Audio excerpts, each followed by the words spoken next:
예, 행복한 교회, 또 하나님의 능력이 있는 교회에 오신 여러분을 진심으로 환영합니다.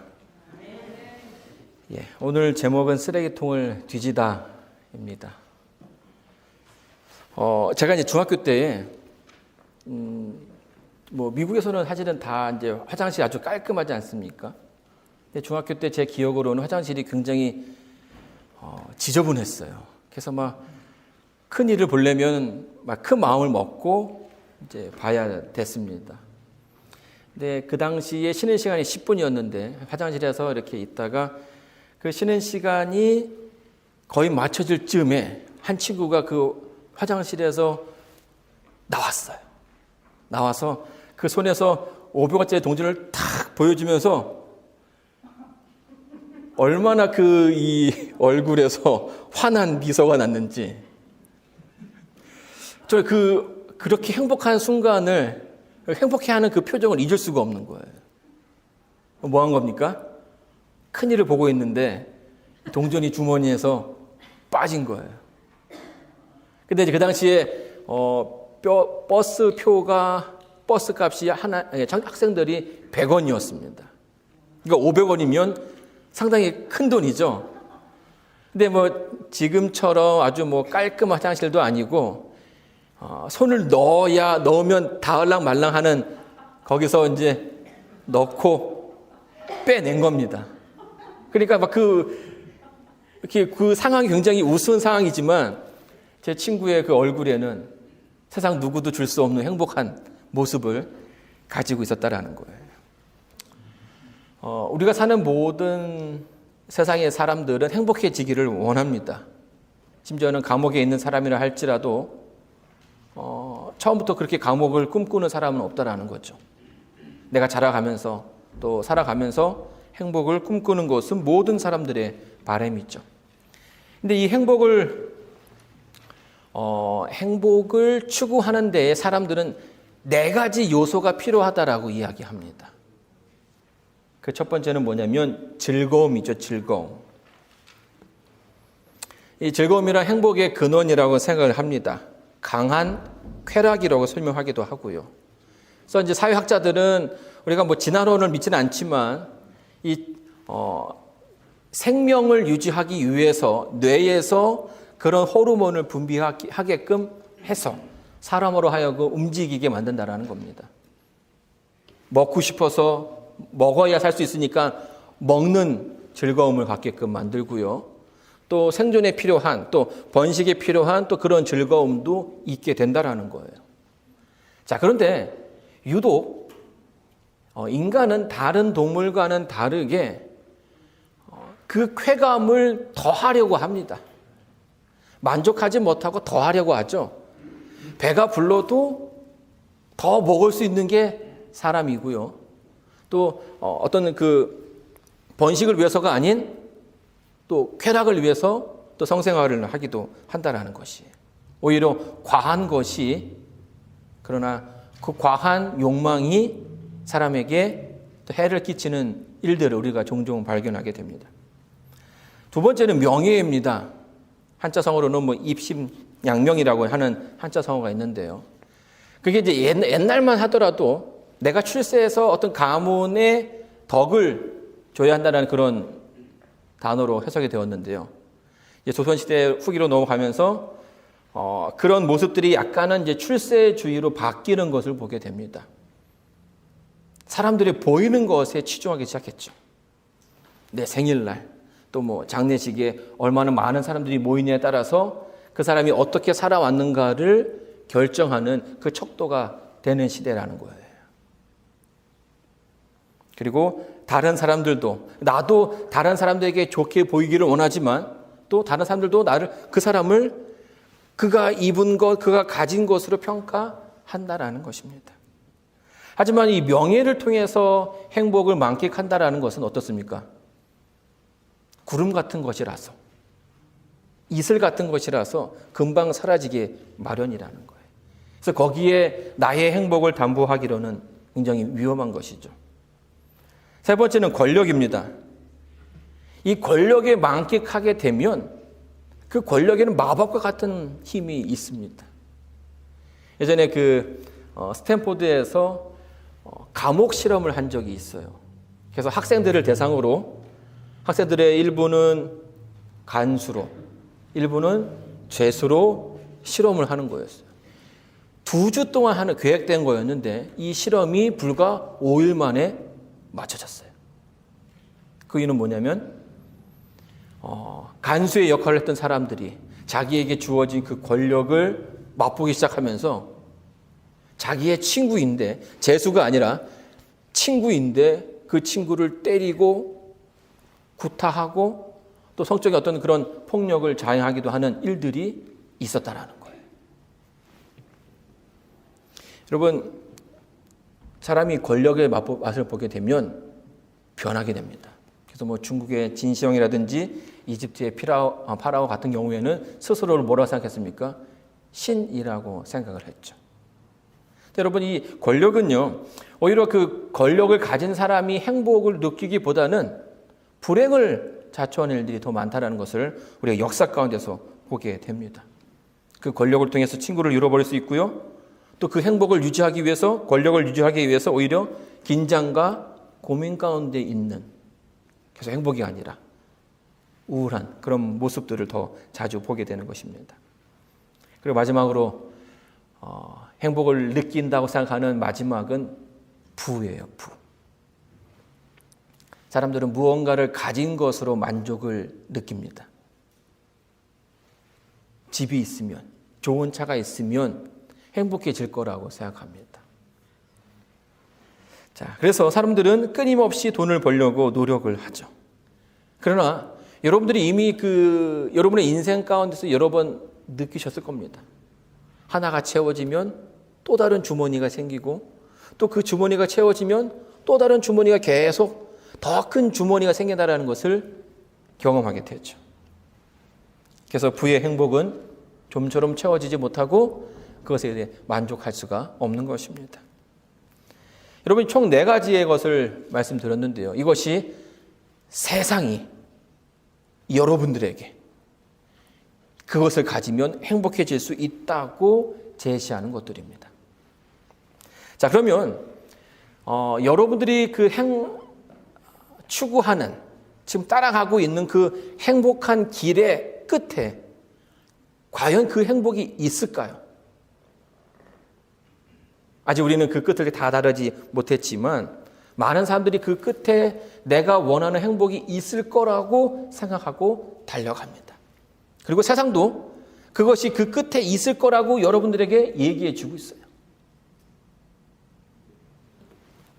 과연 내가 따라가고 있는, 내가 방향을 두고선 가고 있는 그 끝에 무엇이 있는가?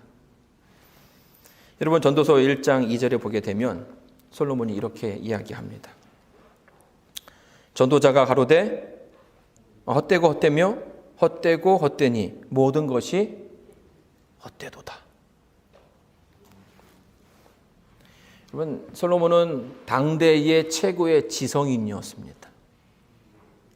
모두가 인정한 가장 똑똑한 사람, 모든 것을 알 수 있다라고 했던 그런 사람이었던 것이죠.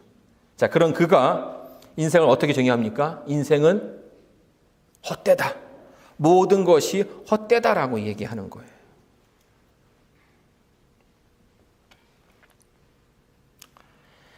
여러분, 어르신들이 이제 할아버지, 할머니가 손자와 손녀를 굉장히 귀여워합니다. 그래서 가끔은 자녀들이 놀래요. 우리 아버지한테, 우리 어머니한테 저런 모습이 있었나? 이렇게 놀란다라는 거죠. 근데 왜 할아버지, 할머니가 손자와 손녀를 귀여워하는지 아십니까? 인생이 허무해서 그런 거예요. 네. 인생이 허무해서. 여러분, 자녀를 키울 때는 어떻습니까? 내가 낳은 아이를 보면서 기대를 갖습니다.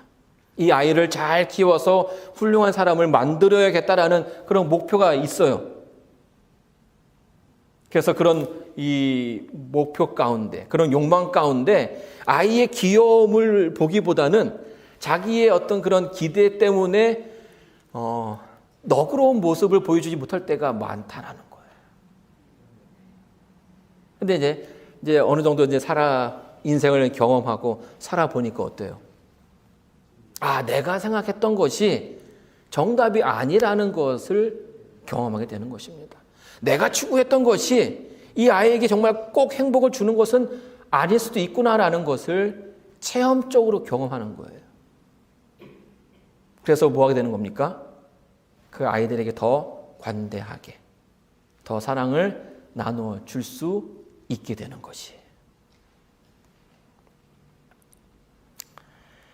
여러분, 인생에서 가장 많은 변화를 주는 것이 있다면 그것은 바로 죽음입니다. 이제 어르신들이 이 죽음을 향해 가면서 이제 얼마 남지 않다라는 것을 알게 되면서 이제 그런 생각들을 많이 하게 되는 거예요. 내가 젊었을 때 추구했던 것들 과연 지금도 여전히 유효한가라는 질문을 스스로에게 했을 때에 그게 전부가 아니라는 것을 뭐 하는 겁니까? 체험적으로 또 인생에서 힌트를 얻듯 하나씩 얻어가는 것이에요. 그래서 사회학자들이요, 내 인생에서 가장 중요한 것이 무엇인가를 알고 싶다면 죽음을 마주해 보라고 이야기합니다. 그래서 뭐 어떤 그 프로그램에서 보게 되면 직접 관에 들어가기도 해요. 관에 들어가서 한 30분 이렇게 있으면 죽음을 이제 경험하는 거죠.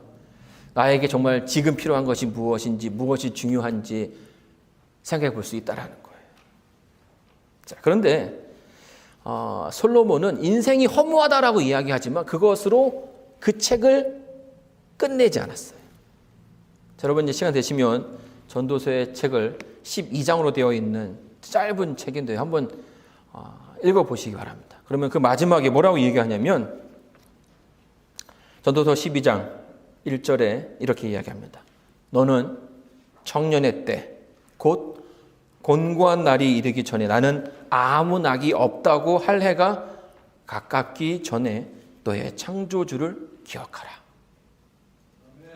그러니까 죽음이 이르기 그 전에 죽어서 이제 내가 아무것도 할 수 없는 그때가 이르기 전에 누구를 기억하라고요?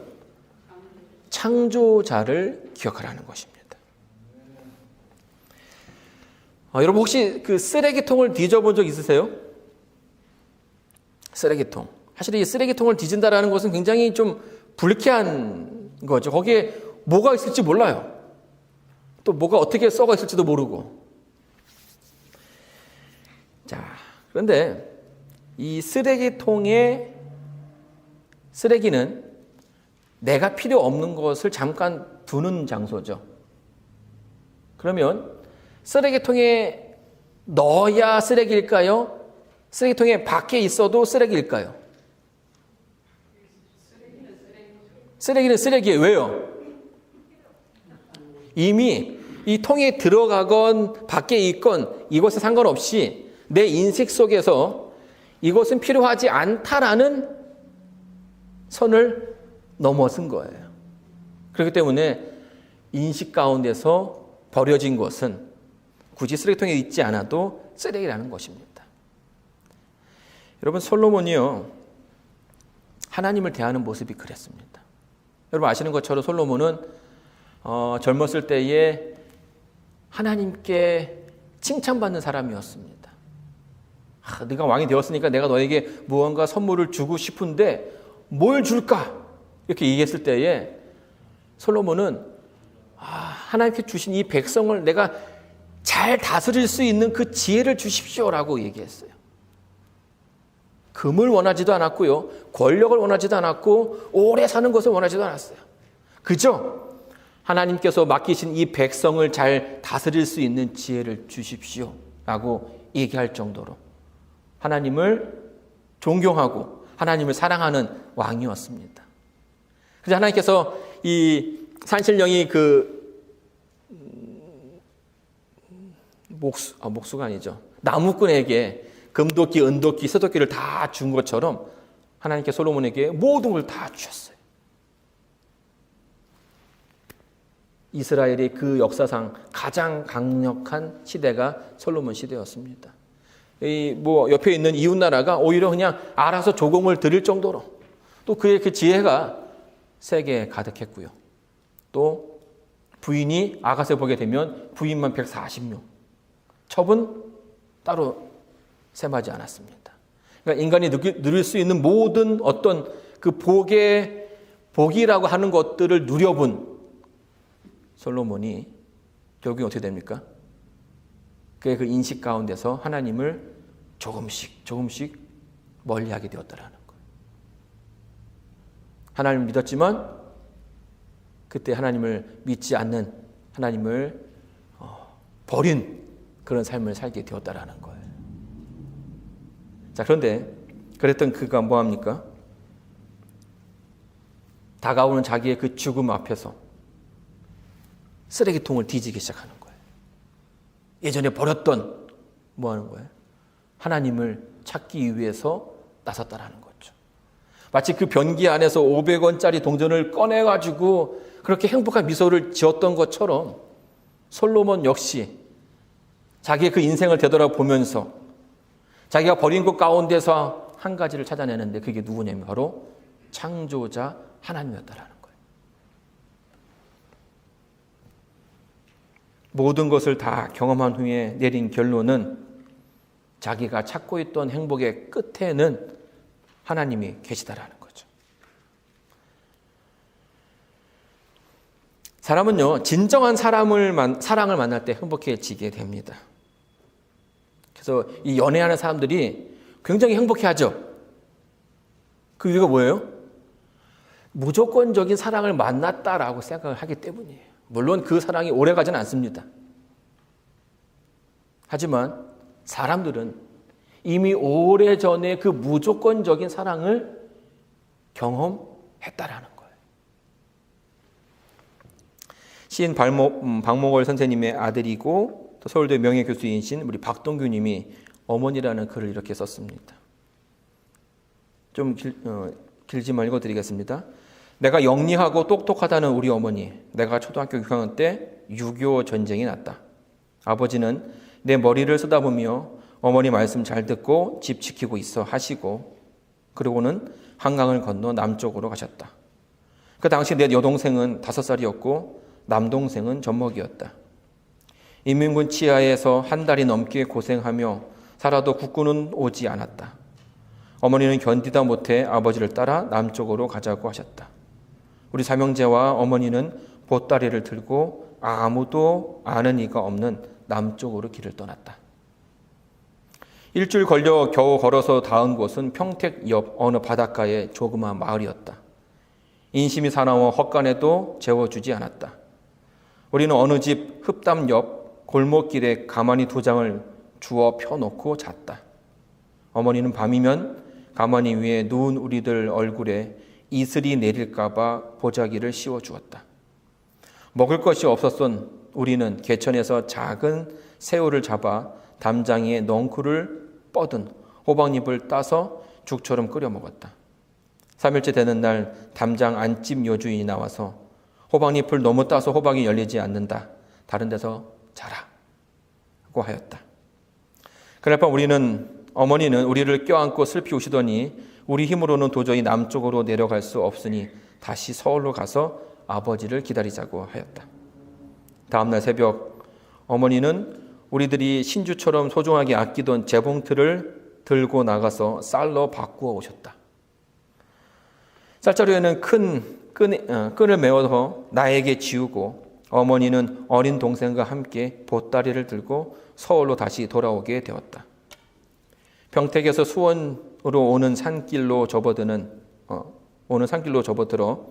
한참을 가고 있었을 때에 30살쯤 되어 보이는 젊은 청년이 내 곁에 붙으면서 무겁지?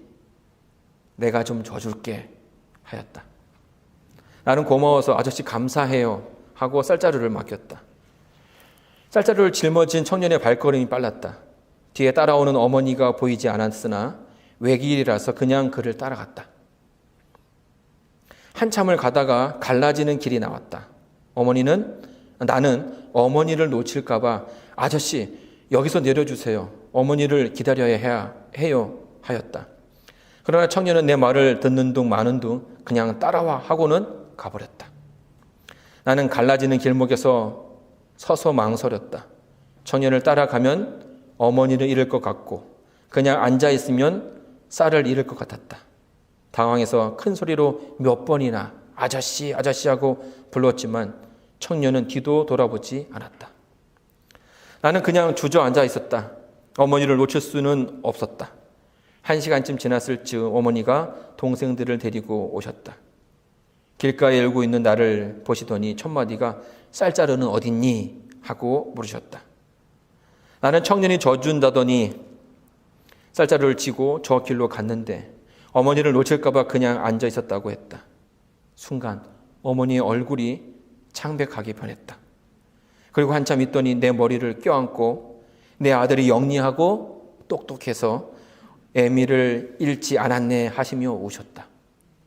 그날 밤 우리는 조금 더 걸어가 어느 농가의 마루에서 자게 됐다. 어머니는 어디 가서 새끼손가락만한 삶은 고구마 2개를 얻어오셔서 내 입에 넣어주시고는 내 아들이 영리해서 똑똑해서 아버지를 볼 낯이 있지 하시면서 우셨다. 그 위기에 생명줄 같았던 쌀을 바보같이 다 잃고 누워있는 나를 영리하고 똑똑한 아들이라고 칭찬해 주시다니. 그 후 어머니에게 영리하고 똑똑한 아이가 되는 것이 내 소원이었다. 내가 공부를 하게 된 것도 결국은 어머니에게 기쁨을 드리고자 하는 소박한 욕망이 그 토양이었음을 고백하지 않을 수 없다. 어느 때는 남들에게 바보처럼 보일 수도 있었지만 어머니의 바보처럼 보이는 나를 똑똑한 아이로 인정해 주시던 그 칭찬의 말 한마디가 지금까지 내 삶을 지배하는 정신적 지주였던 것이다. 여러분, 우리가 어머니의 사랑을 생각할 때에 가슴이 뜨겁지 않을 수가 없습니다. 나를 사랑하는 그 바보 같은 사랑에 세상에서 용기를 내지 않을 수가 없죠. 우리는 어머니 앞에 설 때에 양치질을 하지 않아도 걱정하지 않습니다. 입냄새가 조금 나도, 또 자다가 일어나서 내 눈에 눈곱이 끼어도 괜찮습니다. 내가 입은 옷이 조금 흐트러져도 나를 여전히 사랑하는 아들로 봐주시고, 내가 가난할지라도 그분 앞에 서면 여전히 넉넉한 아들이 되는 것이죠.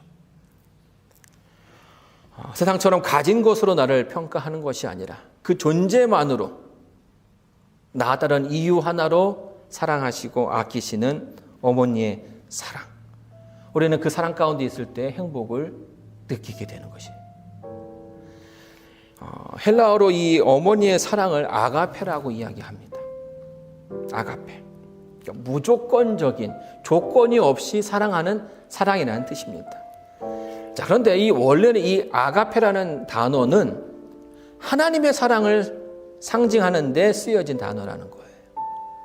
그럼 왜 사람들은 하나님의 사랑을 뜻하는 그 단어를 어머니의 사랑에다가 함께 쓰는 것일까요? 그것은 하나님의 그 무조건적인 사랑을 가장 닮은 사랑이 무엇이라는 겁니까? 어머니의 사랑이라는 거예요. 그래서 우리는 그 안에서 행복을 느낄 수 있는 거죠. 여러분, 교회 첨탑을 보게 되면 무덤에서나 볼 수 있는 십자가를 발견하게 됩니다. 이 십자가에 어떤 그 큼지막한 힘이 있어서 십자가를 달아놓는 게 아니에요. 여기에 한 죽음이 있다는 것을 이야기하는 것입니다. 십자가는 하나님께서 인간의 그 죄를 대신해서 하나님의 사랑하는 아들을 죽였다라는 그 표시가 있는 것입니다. 그리고 여기에는 예수님을 죽임으로 바보 같은 인간을, 나를, 여러분을 살게 하신 하나님의 사랑이 드러나는 장소라는 거예요. 여러분, 이 사실을 우리가 세상을 통해서는 알 수 없지만 이 사랑을 알게 되었을 때에, 또 깨닫게 되었을 때에 우리는 비로소 더욱더 성숙해지는 것이고 행복해지는 것입니다. 나를 만드시고 나를 구원해 주시는 하나님을 기억할 때에 우리는 비로소 뭐 할 수 있는 거예요? 행복할 수 있는 것입니다. 이 장석주 시인이 이런 시를 하나 썼습니다. 대추 한 알이라는 시인데요. 저기에 저절로 불거질 리는 없다. 저 안에 태풍 몇 개, 저 안에 천둥 몇 개, 저 안에 벼락 몇 개, 저 안에 번개 몇 개가 들어있어서 붉게 익히는 것일 게다. 우리는 그저 대추를 한 입에 넣는 아주 자그마한 과일이라 생각하지만 이 시인은 이 대추 한 알에 가지고 있는 이야기를 풀어내는 것입니다. 그가 경험했던 태풍과 천둥과 벼락, 그런 가운데 뭐 한다는 거예요? 대추가 연걸어 간다는 것입니다. 자그마한 대추가 연걸어 가는 데에도 농부의 땀과 또 창조주의 능력이 필요한 것처럼 오늘 우리의 그 삶이 만들어지기 위해서 얼마나 많은 사람들의 헌신과 희생이 있었겠습니까? 그 원초적인 사랑을 발견하게 될 때에 비로소 우리는 뭐 하게 되는 것입니까? 행복해질 수 있는 것이에요. 그래서 솔로몬이 그의 그 인생을 마주하면서 또 다가올 그 죽음 앞에서 무엇이 나를 가장 행복하게 하는가라는 결론을 내릴 때에 창조주 하나님, 나를 만드신 분을 기억하라고 이야기하는 것입니다. 어머니의 피, 땀, 눈물이 없이는 내가 존재할 수 없는 것처럼 솔로몬은 그 사실을 알게 된 것입니다. 사랑하는 성도 여러분, 여러분의 가치가 궁금하십니까? 십자가를 바라보시기 바랍니다. 예수님의 희생이 여러분에게 어떠한 가치가 있는지를 말씀해 주실 것입니다. 세상의 평가가 아니라 하나님의 사랑을 통해서 여러분의 가치를 발견하시고요. 또 그 가운데서 참된 쉼과 안식을 얻게 되시길 바라면서 오늘 말씀을 마치겠습니다.